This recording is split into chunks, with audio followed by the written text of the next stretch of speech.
Firstpost reports from the world's second largest continent. Hello, I'm Alyson Grange. A very warm welcome from Durban, South Africa.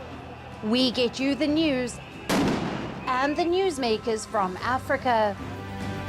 From elections to climate change to innovations and opportunities. As the world's attention shifts, we report from Africa, the heart of the global south. Join me every weekday live on Firstpost.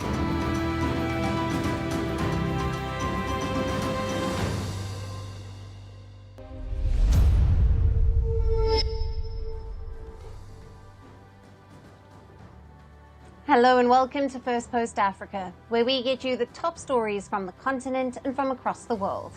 I'm Alyson Grange, coming to you live from Durban, South Africa. First, let's take a look at the headlines. Russia gives asylum to former Syrian President Bashar al-Assad after he was ousted by rebels. Bashar al-Assad's family ruled Syria for almost 5 decades. US President-elect Donald Trump calls for an immediate ceasefire in Ukraine. Russian President Vladimir Putin's office says it is open to talks with the United States once Trump takes office. Kenya's police chief denies reports that officers deployed to fight gangs in Haiti are tendering their resignation. This after Kenyan media reported that several police officers had not been paid for 3 months. Australia launches an anti-Semitism task force days after an arson attack on a synagogue in Melbourne. Australia has seen an increase in anti-Semitic incidents since the start of the war between Israel and Hamas. And Tonga's Prime Minister Siasi Sovaleni resigns ahead of a no-confidence vote against him. The Pacific island will select a new Prime Minister on the 24th of December.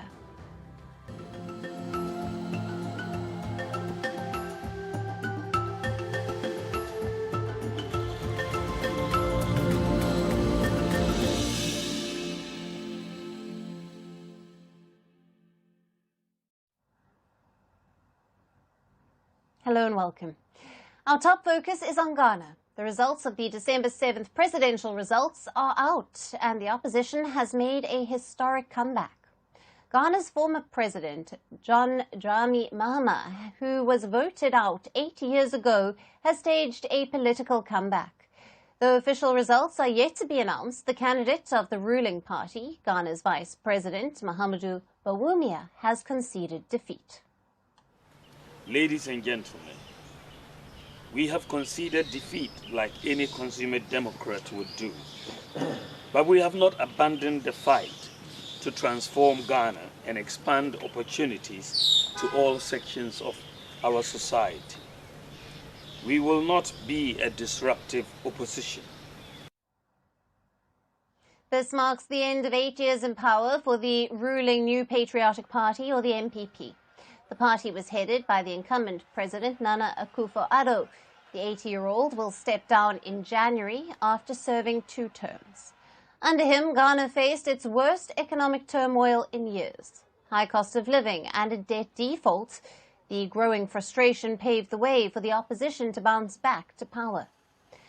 Now, Ghana's new president is 66-year-old John Mahama. He belongs to the National Democratic Congress. He was president of Ghana between July of 2012 and January of 2017. He has promised a 24-hour economy model after coming to power, whereby the whole or part of the economic infrastructure adjusts to support 24-hour operations. He has promised nighttime jobs in the public and private sectors and says he will ease taxes. But he has also faced criticism. During Mahama's term, his administration was also hit by economic problems and a string of corruption scandals. He also gained a poor reputation due to power crisis during his first term. But that seems to have been ignored this time around. The public is hailing his victory. Several of his supporters took to the streets of the capital, Accra, and celebrated by blaring horns and whistles and waving the party's flags. We are celebrating our new president because our new president is better than the old one. The old administration, They are criminals, you understand? We used to buy fuel at 14 cedis. Now we buy at 70 or 80 cedis per gallon. It's not good. We and Nigerians are very similar, and we don't know why our petrol costs more than in Nigeria. Now, violence was also reported at some of the collation centers ahead of the vice president conceding defeat. However, Ghana has remained one of the most stable democracies in West Africa and is known as a largely peaceful transfer of power. With 34 million people, it is the second most populous country in the region. Now, Ghana is the world's second biggest cocoa grower, the largest gold producer in Africa, and is among the top 10 oil producers in Africa. It is a key security ally of the US in West Africa, and this is a region where many nations led by military governments have turned to Russia for security and aid. The US has reacted to the election results by applauding a successful election that reflects the will of the Ghanaian people. However, the incoming president will have a crucial task to reset Ghana's economy, which has been in the doldrums since 2022. Now, Ghana's government defaulted on debt payments. Its rating has been downgraded to junk status. Inflation has skyrocketed to 54%, and public debt stands at 72.3%. Ghana's currency has lost 70% of its value in 8 years. To survive the crisis, Ghana has reached a deal with the International Monetary Fund for a $3 billion bailout.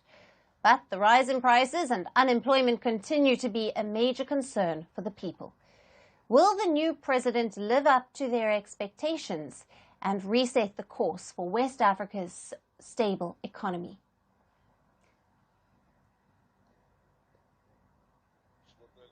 Now, for more on this, we have with us Dr. Kwaku Nuama, a professor of international studies at the American University. He is a citizen of Ghana, joining us live from Washington, D.C. Thank you for being with us. Thanks for having me. Now, what does Mahama's victory signify for Ghana's political landscape and for its democratic stability, especially given his previous tenure as president? So it's a mark of political maturity on the part of the principals, but also on the part of the electorate. So as you mentioned in your lead-up, the vice president, the incumbent vice president, called the former president conceded, and the election proceeded mostly peacefully. And the fact that Ghanaians are willing to resolve their problems through the ballot box is a testament to the enduring nature of Ghana's democracy. We also saw evidence of institutional resilience. The EC had problems in certain areas, but there wasn't the widespread rigging that social media was reporting. We saw the security agents on the ground solving problems as they arose. So generally, I think that this was a good elections for the region and for Ghana. And also for John Mahama, this is a God-sent second opportunity to fix problems, to build a legacy, and to show us that he has learned his lessons from the last time he was in power. He's been rejected twice already. Yes. And this is a wonderful opportunity for him to do things right. Right. And Doctor, on that, how might Mahama's administration differ from that of the outgoing government, particularly in terms of economic policies, governance, and addressing the challenges that are facing Ghana today? So there are areas where we will see immediate change. For example, he's going to announce his government, and the size is going to be remarkably smaller than the Akufo-Addo government, which was bloated.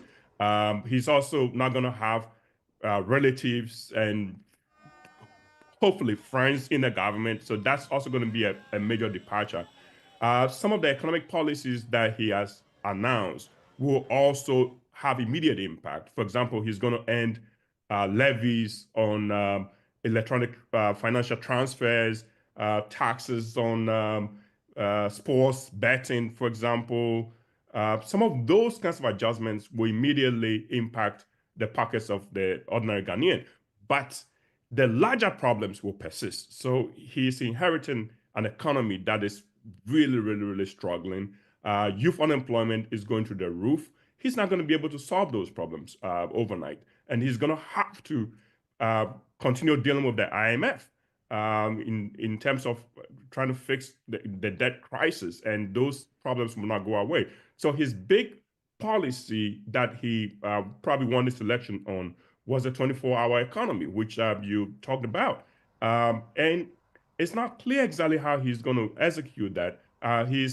Initially, he's promising to hold some type of a national dialogue on the state of the economy in general. And it looks like he's crowdsourcing solutions to the economic problems. So those problems will persist until he's able to actually implement the policy that he's promised.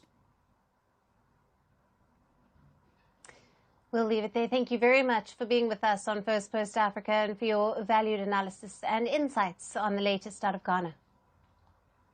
Thanks for having me.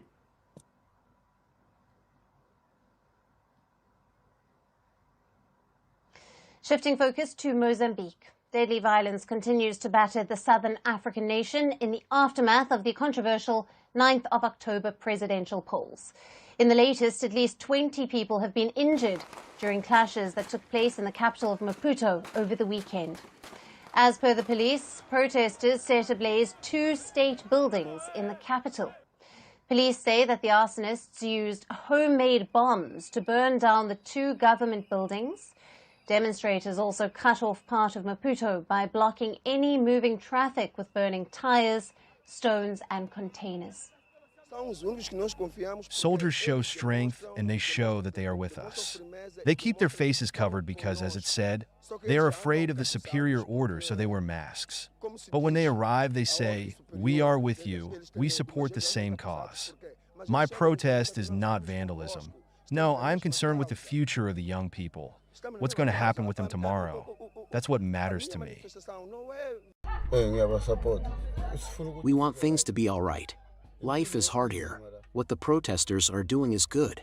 Even though it is difficult for us trying to get home and rest. It's hard, but they are fixing things. The most important thing is that the people coming in and out of this border are our livelihoods. But no, there is no one coming in or out here. Our lives are being affected because the Mozambican government is not reaching an agreement with its people, so the order the economy can stabilize.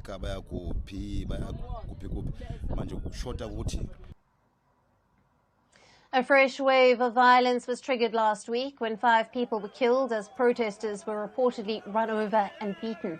In the northern city of Nampula, protesters tried to invade the governor's residence and were reportedly stopped by police firing live ammunition. There are people who have died here today. Friends, neighbors that died today here. There are people suffering till now. I don't know why they are putting so much pressure on us. They're also suffering like us. They don't have a good salary. They and their families are suffering. What are they doing? Let's fight for our country. Mozambique has been reeling from chaos and unrest after the country's electoral authority declared the ruling Frelimo candidate Daniel Chapo the winner of the presidential polls. He was declared winner with 70% of the votes, extending his party's 49-year-long rule, while the main opposition candidate, Venancio Mondlane, came in second with 20%. However, Mondlane has called himself as the true winner. A former radio presenter who is believed to be hiding in South Africa, Mondlane has been mobilizing protests through social media and has called for a week-long new phase of protests across the country. At least 90 people have been killed and 340 injured since the post-election violence broke out in the country. Nearly 3,500 people have been detained. Post-election protests in Mozambique have also paralyzed 2 power plants in the country. Mozambique's state-owned energy firm, Saido, the plant near the border with South Africa, has been forced to halt energy production in the wake of the ramped-up protests. Traffic in the area around the plants was also disrupted. The president-elect Daniel Chapo is due to take oath in January. The Constitutional Council is due to confirm the results at least 2 weeks ahead of the ceremony. The Council said it is working hard to achieve the electoral truth and is expected to make an announcement by the 23rd of December.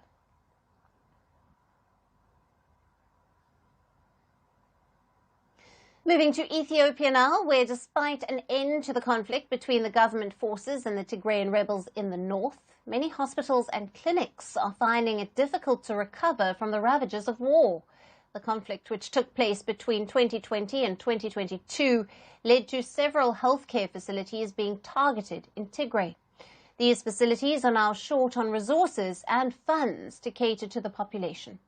The government is also not in a position to disperse more funds due to its tight finances. Our next report gets you all the details.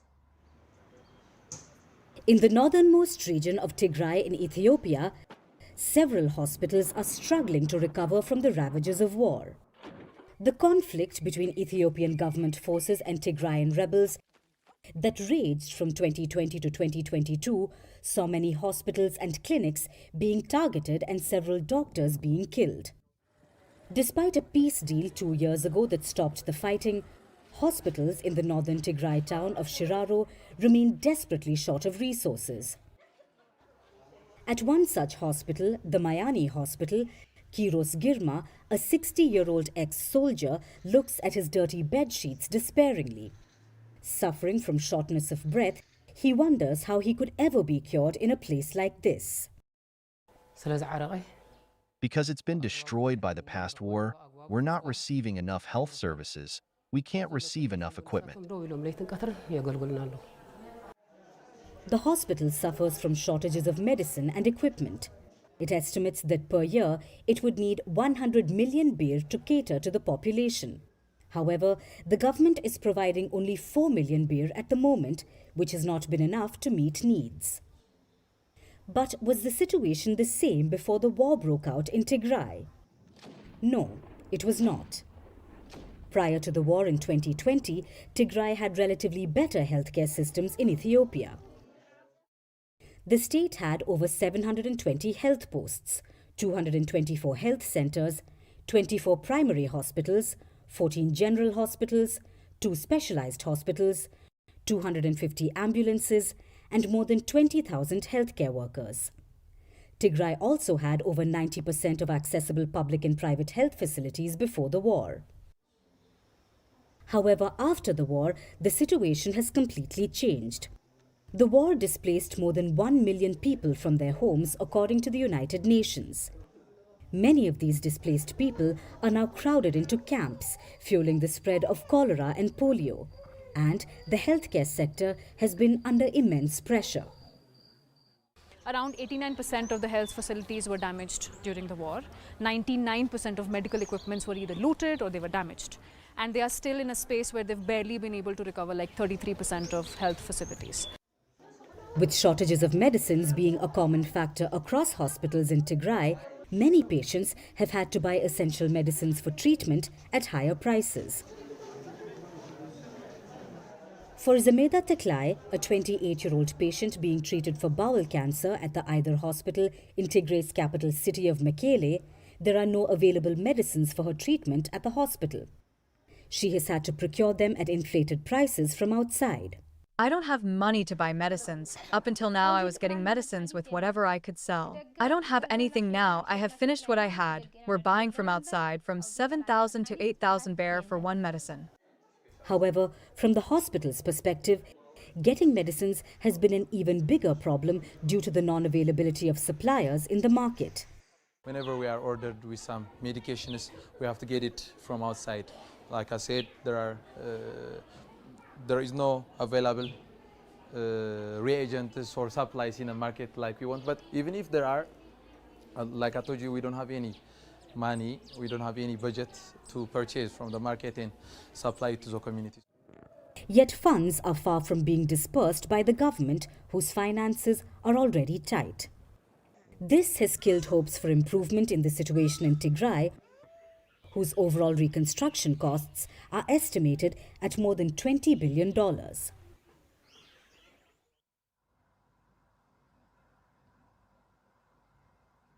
And our final story is from Rwanda. The country is preparing to host a mega gala for Formula One races. This year's F1 Racing Awards are being hosted in Kigali. Red Bull's Max Verstappen has won a fourth consecutive championship despite a bumpy season, but the Dutch racer will be collecting more than just awards. Verstappen will help out a grassroots racing movement in Kigali, where he will meet and guide young drivers and mechanics on what it means to be a world champion. Rwanda has been trying to bring back F1 racing to the continent. The last race in Africa was the South African Grand Prix in 1993. The sport has never returned to the world's youngest continent since then. But Max Verstappen has the chance to put Rwanda on the map. Here's our report.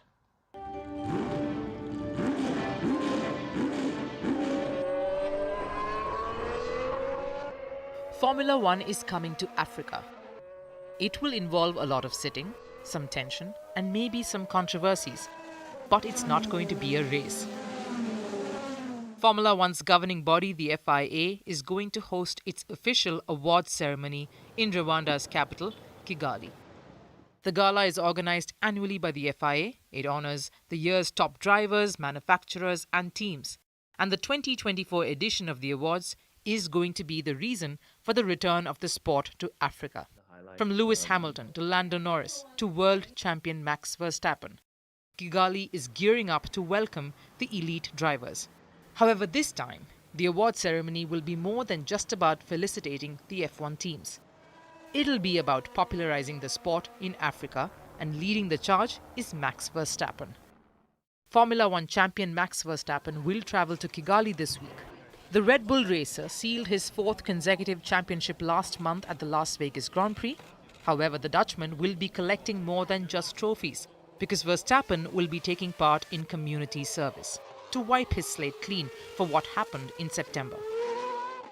The Singapore Grand Prix happened on the 22nd of September, a crucial race for Max Verstappen.